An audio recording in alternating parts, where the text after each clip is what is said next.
Today was meant to be the joyful beginning of our honeymoon, but instead it turned into a bizarre ordeal. Just as we finished packing our bags and were ready to head out, my husband unexpectedly ripped my passport to shreds.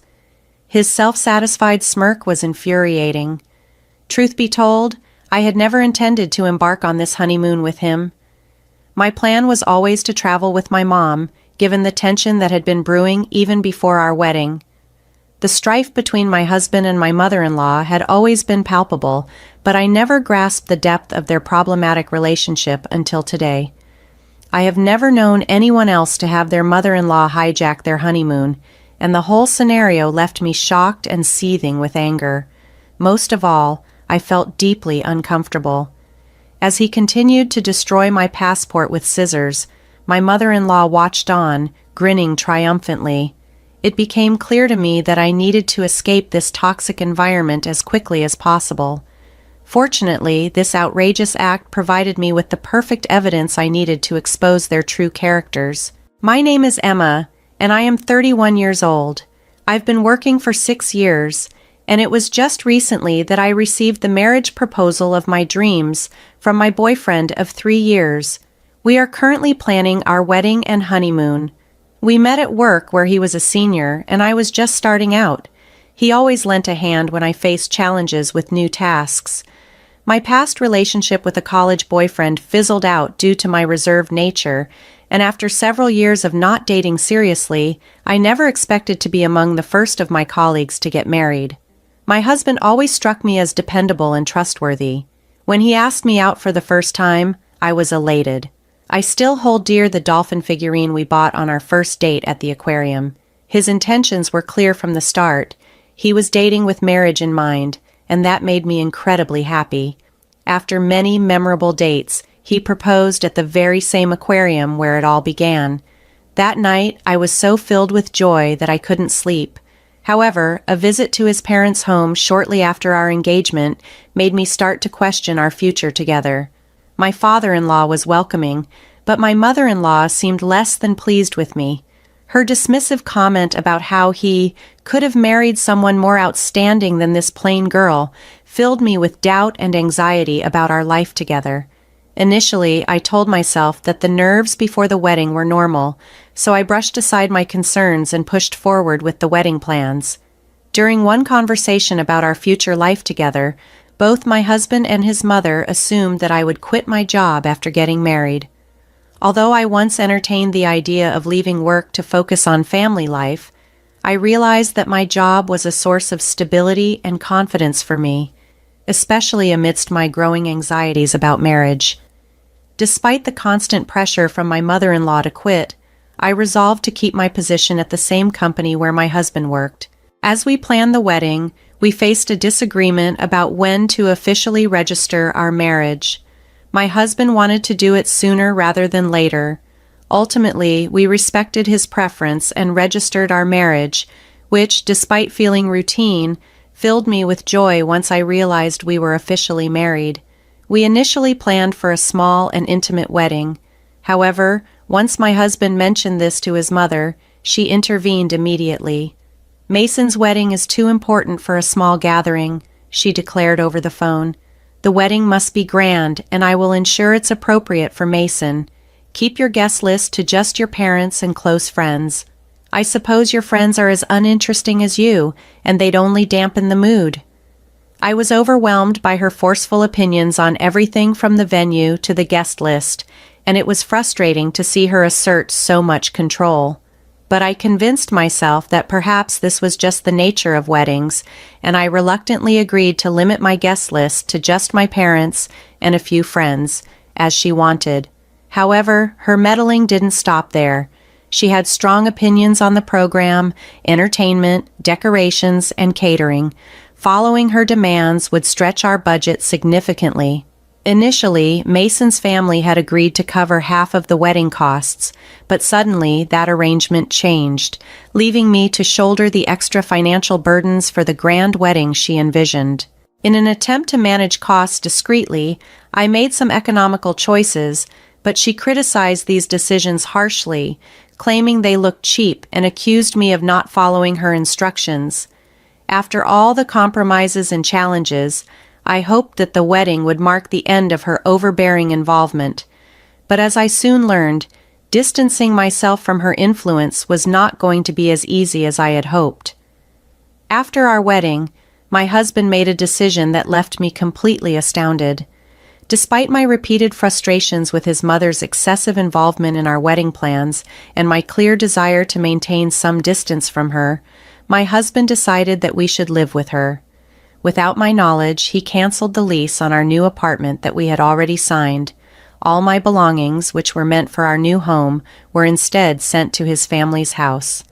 I was left speechless, unable to comprehend how these major decisions had been made without my input. During the wedding planning, I had managed everything meticulously, even warning Mason that complying with all his mother's demands would stretch our budget too thin. He brushed off my concerns. The anxiety that had built up before our wedding only grew stronger after the ceremony. We had planned an overseas honeymoon to a destination I had always dreamed of visiting. The thought of celebrating our marriage there felt almost magical. However, my excitement was severely dampened by my growing discomfort with Mason's odd behavior and the looming reality of living with my mother-in-law upon our return. Despite my efforts, Mason did not cooperate much with the honeymoon planning. Oddly enough, he took it upon himself to book our flights and hotel. I was under the impression that he had chosen a romantic setting for our honeymoon, and despite covering all the costs myself, I was grateful he seemed to be contributing in some way. However, the night before we were supposed to leave for our honeymoon, Mason casually dropped a bombshell that shattered everything. As I was double-checking our luggage, he nonchalantly mentioned, "Emma, I'm going to go with my mom." I was in shock, unable to process his words. "What are you talking about? It's our honeymoon, not just any trip. Why would your mother be joining us? We've only paid for 2 flight tickets and the hotel." As I struggled to understand his logic, Mason surprised me yet again. "I never mentioned going on this trip with you, did I? Don't be ridiculous. I'm going with my mom. It's a gratitude trip for all she's done for me. You stay here and get the house ready by cleaning every nook and cranny." In a dramatic display, Mason then tore up my passport, which I had entrusted to him. Rendered speechless, I could only watch in horror as he destroyed it. Just then, his fully made-up mother barged into our room without knocking, eager to leave. "Mason, are you ready?" she asked. His face lit up with excitement. "Yeah, we're good to go. Finally, we can take this trip without any interruptions." They both shared a gleeful laugh, leaving me utterly disgusted. At that moment, I realized I was about to embark on a life with someone who was turning out to be a complete nightmare. While I had been figuring out how to coexist with my mother-in-law, this was beyond anything I could have imagined. As they laughed and left together, any words I could muster felt futile, dismissed as mere sour grapes by them. I had been relieved that Mason seemed to be helping with the honeymoon, but it turned out he had been planning to travel with his mother all along, booking everything in her name and leaving me to bear all the costs.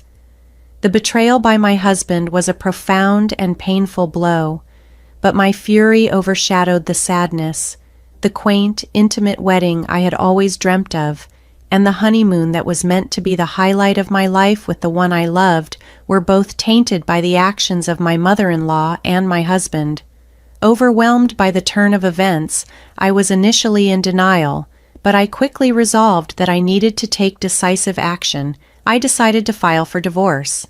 Interestingly, I had inadvertently prepared a powerful tool for my divorce proceedings.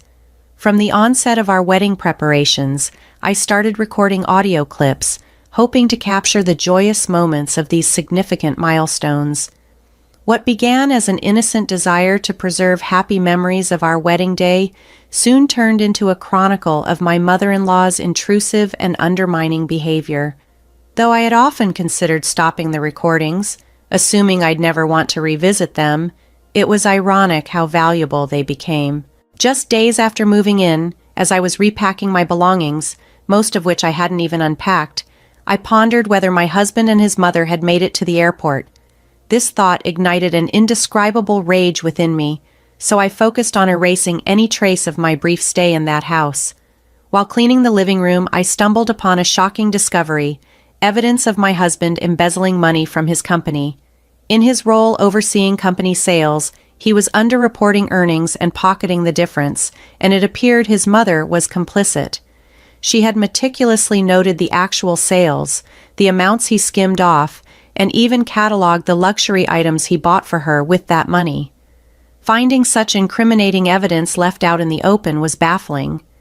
Realizing the gravity of these revelations, I briefly considered whether working at the same company might allow me to smooth things over, but I dismissed the thought. Why should I cover for someone who had so callously replaced me with his mother for our honeymoon? Armed with the evidence, I went straight to our company.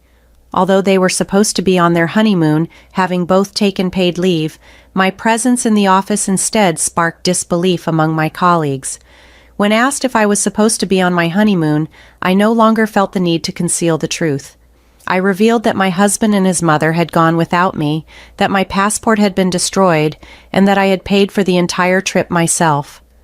My colleagues, superiors, and boss were shocked and dismayed by my story. Expressing my gratitude for their concern, I then made my way to the executive wing of the company. Unbeknownst to my colleagues, and even my husband and mother-in-law, one of the top executives at the company is my uncle. I had intentionally kept our relationship a secret to avoid any implications that I had obtained my job through nepotism.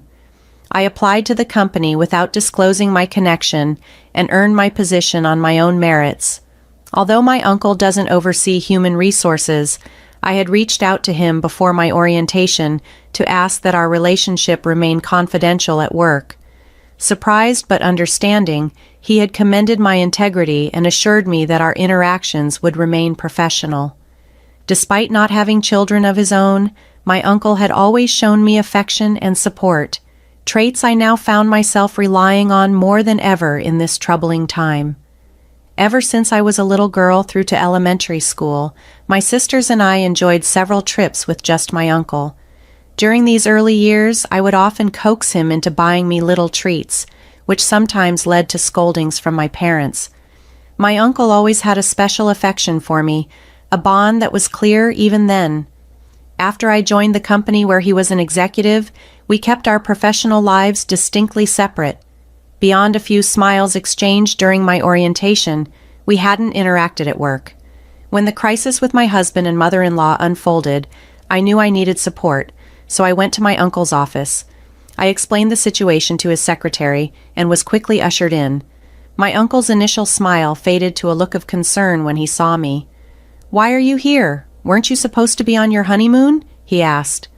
Overcome with emotion upon seeing his familiar, kind face, I burst into tears and recounted everything: how my honeymoon was hijacked, the living arrangements, and my husband's betrayal. I also disclosed my husband's embezzlement, handing my uncle the damning evidence. His reaction was one of visible fury, a side of him I had never seen before. He immediately promised to call a board meeting to address the issue. After discussing these heavy matters, he suggested we go grab some lunch, trying to lift my spirits before I headed back home. Despite the heartbreaking betrayal, it was comforting to know there were still people in my life who genuinely cared about my well-being. A week later, when my husband and his mother returned from the trip meant to be our honeymoon, my husband furiously called me for not picking them up from the airport and for not having the house cleaned as he had demanded. He ranted about my unexplained absence. By this point, I had already secured a top-notch divorce lawyer, recommended by my uncle and parents, and the legal process was underway. Without letting my husband finish, I retorted sharply, "You two sure are loud and annoying. I don't want to hear your voice anymore. Why would I pick up someone I'm divorcing? And why would I follow your silly orders?" His response was filled with disbelief and continued arrogance. "Do you think it's okay for you to say such things? I did you a favor by marrying you. If I divorce you, you'll never get remarried. My mom's furious too.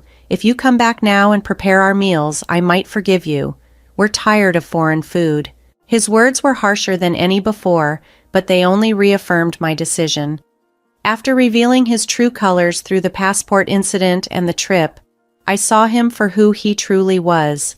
As he continued his rant, I cut him off. "I've consulted a lawyer about our divorce. Please discuss any further matters with them." "What are you talking about? I'm not getting a divorce," he blustered, clearly unprepared. I could hear his mother in the background, shouting to take the phone and hurling insults my way. Calmly, I added, "By the way, I've informed the company about your embezzlement. They'll be calling you in soon. Maybe you should get a lawyer too."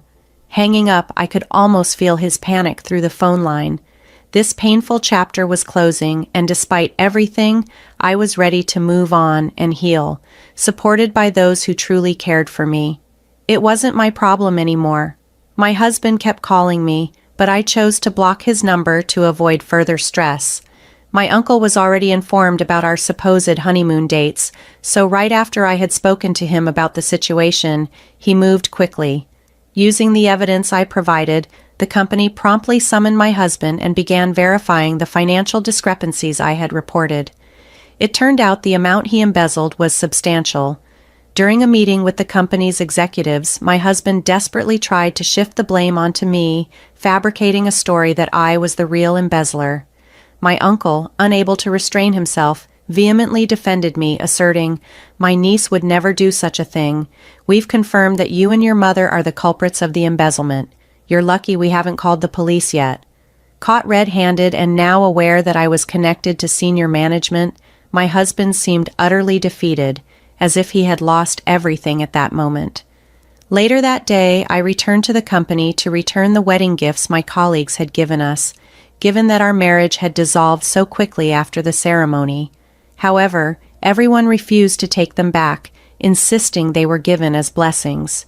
While I was enveloped by this support, my soon-to-be ex-husband approached me, bewildered. "Why didn't you tell me you were related to the top brass? I'm sorry. Can we start over? Can you ask your uncle to let me keep my job and make this embezzlement issue disappear?" I was appalled by his audacity. "Do you even hear what you're saying? Reflect on your actions and face the consequences. Divorce is the only option now," I said, pushing him away. With nowhere else to turn, he clung on desperately. Watching this, my colleagues called security, who promptly escorted him out. He was terminated from his position immediately, and the company began seeking damages for the embezzlement. During this tumultuous time, my mother-in-law tried to contact my family repeatedly. However, once she spoke with my level-headed father-in-law, the calls ceased. I had always wondered why my sensible father-in-law had permitted our honeymoon arrangement in the first place. He later came to me to apologize, admitting his mistake and explaining he had been misled into believing my mother-in-law was going on a domestic trip with friends. He had been looking forward to a peaceful week without her nagging about shopping and dining out, thinking it would be a slice of heaven. Returning home after the ordeal, my father-in-law supported my decision to move back to my parents' house and even helped me pack. Given the high emotions, we didn't discuss much else at the time. Knowing the kind, rational nature of my father-in-law reassured me that he would have intervened had he known the true situation. He was the only person in that household whom I felt I could truly trust. Although I was the victim, the humiliation of having my honeymoon hijacked was overwhelming. I contemplated resigning from my job. My parents suggested taking some time off work. However, my uncle, considering that work might provide a helpful distraction, discussed my situation with the CEO. They arranged for me to be transferred to a branch office, allowing me some space and a fresh start. The divorce process with my husband proceeded surprisingly smoothly, thanks to an excellent lawyer and the clear evidence of his wrongdoing. When planning our wedding and discussing the financial aspects, it became apparent that my husband had almost no savings. Similarly, my in-laws, who were an average working-class family, had little to spare due to my mother-in-law's excessive spending habits. My father-in-law ruefully noted that despite the short duration of our marriage, the alimony was substantial. Surprisingly, he even sold the family home to cover it. Their house wasn't located in the city center, but was part of a close-knit community where rumors spread quickly and stories were exaggerated, making life there increasingly uncomfortable. Initially, my mother-in-law had approved of our marriage, partly because both my husband and I worked for well-known companies, which was a status symbol for her. However, as rumors about her behavior and the subsequent scandal began to circulate, she likely found it unbearable to continue living there. Moreover, my father-in-law likely felt a sense of responsibility to manage the financial fallout from my husband's embezzlement. Despite my disdain for my husband and mother-in-law, I couldn't help but feel genuinely sorry for my father-in-law. After my husband was fired and required to pay damages, coupled with my decision not to return, he apparently suffered a mental breakdown and became unable to work. This left him moping around in a small apartment to which he had moved. Seeing her son in such a state, my mother-in-law became reclusive. In a candid conversation, my father-in-law expressed his exhaustion with my mother-in-law's antics and was even contemplating divorce. Unwilling to spend his later years in misery, he inquired if I could connect him with the lawyer who handled my divorce. I promptly contacted my uncle, who reached out to the lawyer on his behalf. While it might take some time, I am hopeful that my father-in-law can eventually lead the life he desires. Thanks to my uncle and the intervention of the company's CEO, I was transferred to a branch office where I was surrounded by supportive colleagues and superiors. I am eternally grateful for my uncle's unwavering support throughout this ordeal. My only regret through all this has been missing out on the country we had planned to visit for our honeymoon. Once things settle down, I hope to take that trip abroad, a journey meant for healing and reflection after a tumultuous chapter in my life.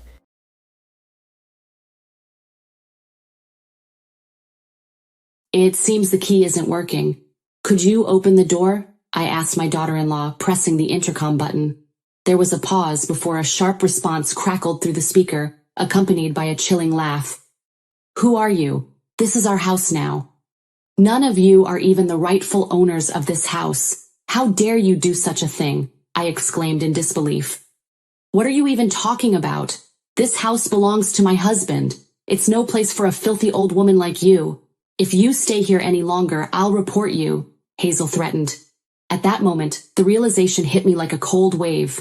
I was being denied access to my own home. But what they didn't know was that I'm not someone who backs down without a fight. This was only the beginning. My name is Genesis. Currently, it's been 1 year since my husband and I divorced after reaching our late age. To be honest, the reason my husband and I divorced later in life is that another woman appeared, claiming to love my husband. My husband has always been handsome, and as he aged, rather than losing his charm, he became more and more dashing. As a result, there was a woman who didn't mind his age and boldly approached him. He never seemed to have romantic feelings for anyone until he retired. Or at least that's what I thought. But as he approached retirement, there was a woman who, as always, was drawn to my husband's dashing demeanor and confessed her feelings to him. This woman knew he was married, yet she came to me and spoke about how much she loved him and wanted to share her life with him.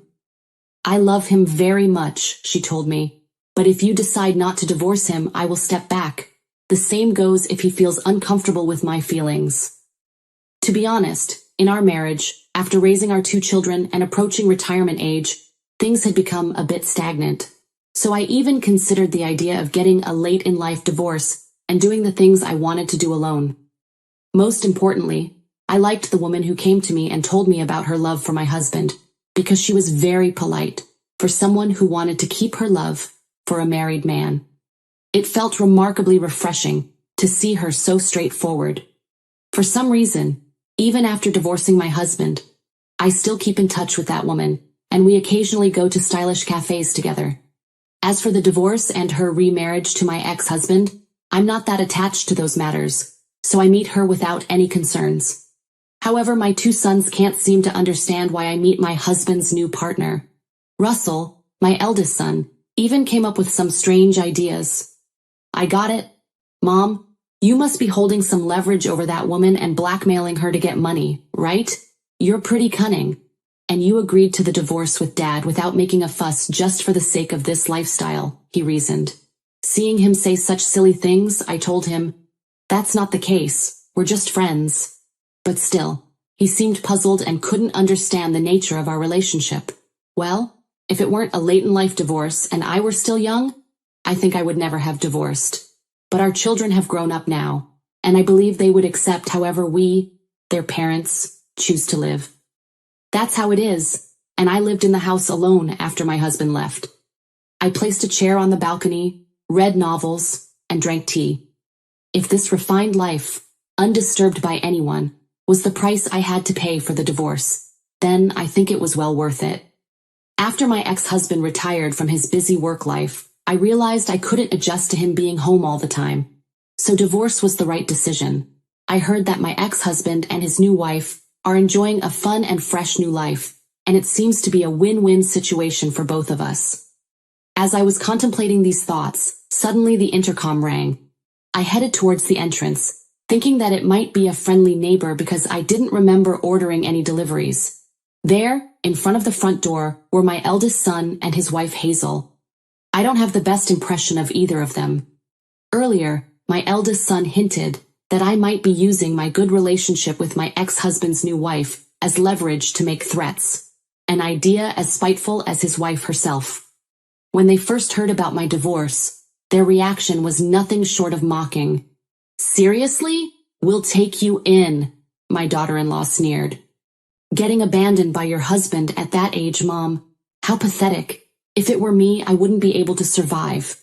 Oh, even if you run into trouble, neither Russell nor I will help you," she added in the same tone. "Yeah, please, Mom, don't rush into things. It'll cause trouble for us," my son agreed with her. They spoke as if I had made mistakes in being abandoned by my husband. When I mentioned the divorce, both my husband and the second son were also present. Seeing them laugh, my youngest son Cain chimed in. "Hey, you're not talking about something like that, are you? Both of you are being way too rude, don't you think?" He tried to advise the two of them, but they completely ignored him, brushing it off like it was nothing out of the ordinary. Adding insult to injury, my oldest son, who often claims to be the voice of reason, chuckled and remarked, "Hey Cain, come on, let's be real. Mom and Dad were never a great match. Honestly, I always figured it was just a matter of time before he left her, retired and found someone younger." "Mom, you really are pitiful." My youngest son and I exchanged glances, both letting out a weary sigh. It's always been like this with Russell. Since middle school and high school, he surrounded himself with bad-mannered seniors and delinquents, driving away decent people from his life. After graduating high school, Russell said, "I'll work with the seniors," and ran away from home. But then, out of the blue, he came back with Hazel saying, "We got married."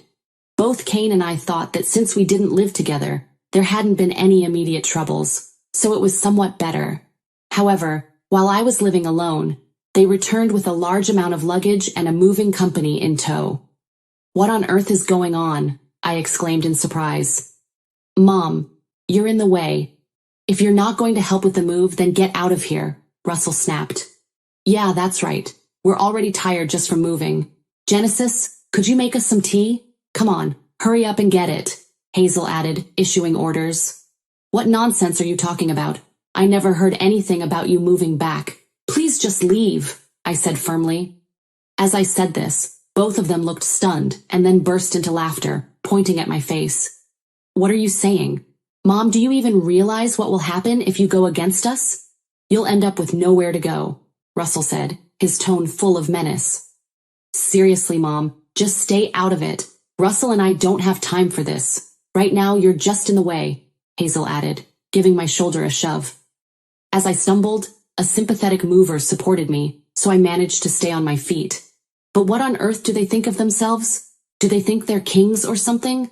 And now, with me unable to do anything, these two grown-up children have ended up in my house. They act as if this house truly belongs to them and have started to mess it up. Both of them never do any housework, yet they leave garbage all over the floor. If I don't do the laundry, their clothes end up all over the place.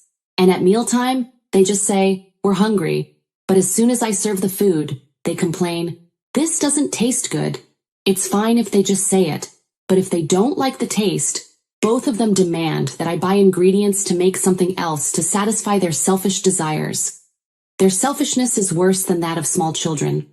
Moreover, what's troublesome is that both of them refuse to contribute financially despite living in this house. It's evident that their presence incurs living expenses, but their demands for food choices are driving up the costs. One day I thought, isn't it okay to receive some money for expenses? I talked to Russell and Hazel about it. Hey, both of you, if you plan to continue living here, contribute to the living expenses. Do you even know how much your meals cost? I asked. As I spoke, both of them exchanged glances and laughed. We're allowing you to stay here, so it's fine, isn't it? If you don't want to be kicked out, then keep quiet, Russell replied dismissively. I couldn't understand what the people in front of me were saying. After that, I repeatedly tried to talk to them, but gradually they responded less, and I ended up being ignored. It started with small issues, and now, after a year has passed, I hardly get any response from them. Wow, so Genesis, have you really forgiven your eldest son and his wife after a whole year? The surprised voice came from my husband's new wife Iris, who is now my friend despite the age gap. I wouldn't say forgive. More like, at this age, it's bothersome to confront them.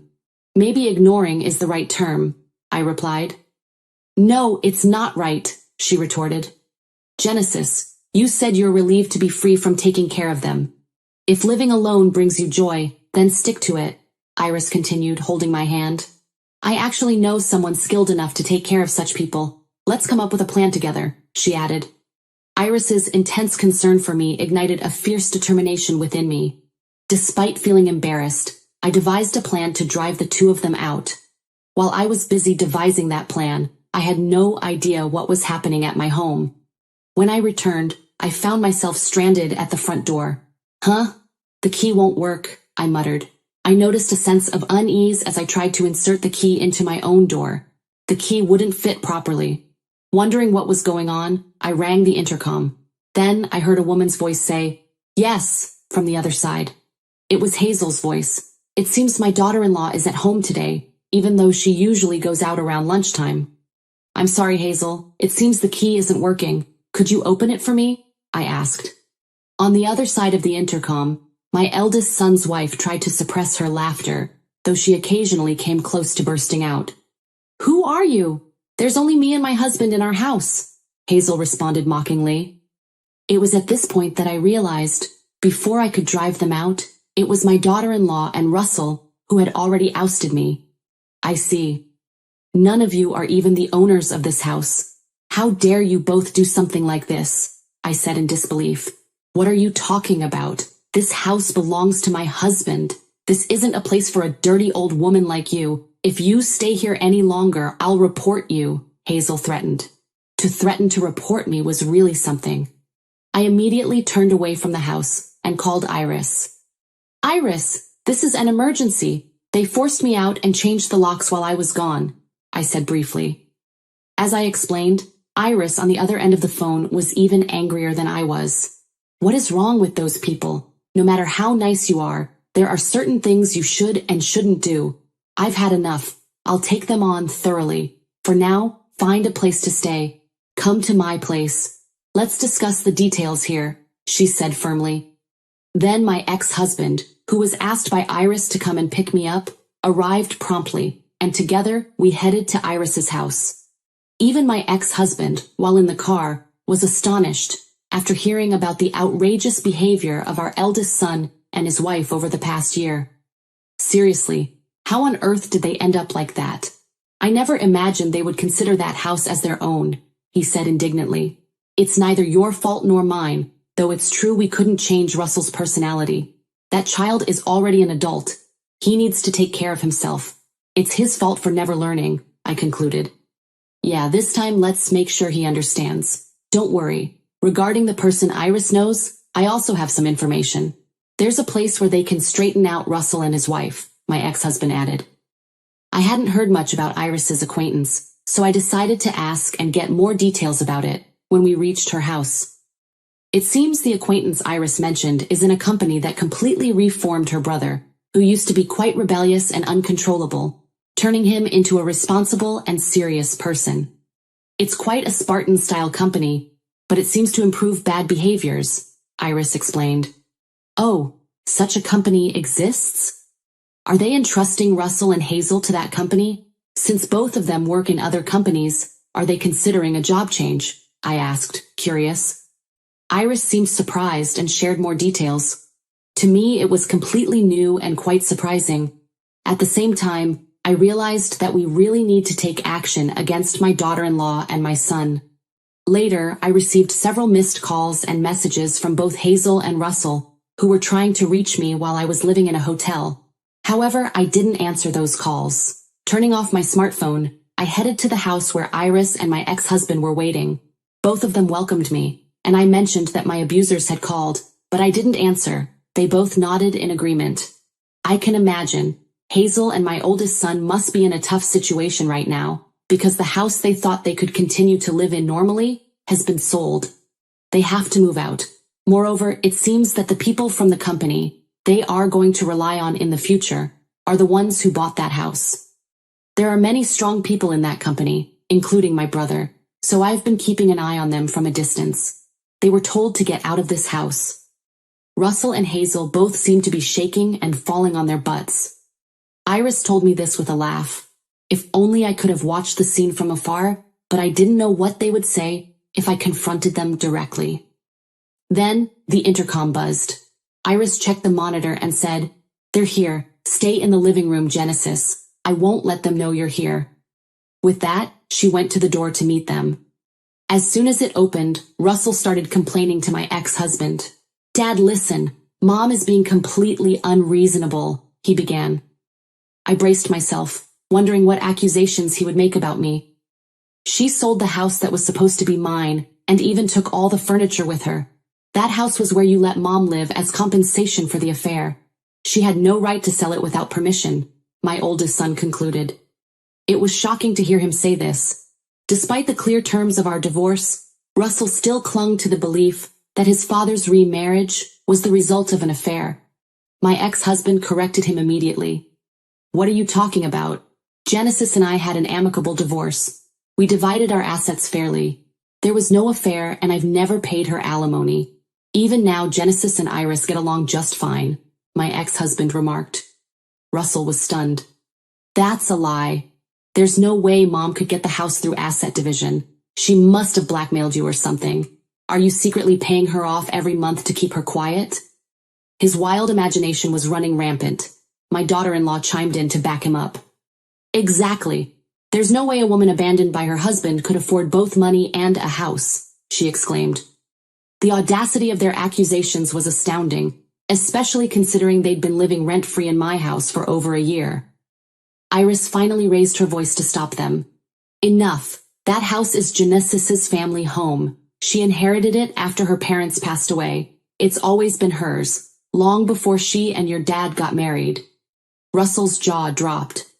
Wait, that house was Mom's family home? It was almost laughable how he'd forgotten something so basic. If he'd remembered, he wouldn't have embarrassed himself by claiming the house was his. Then my ex-husband added, "So did you lose your job and get evicted from your last place? And now you're relying on your mom to bail you out?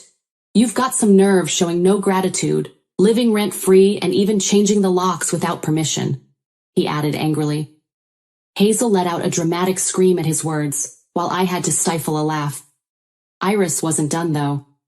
"That house is sold, and you have no home to go back to. You're not allowed to enter my house either. I won't tolerate being treated like a servant by you," she concluded.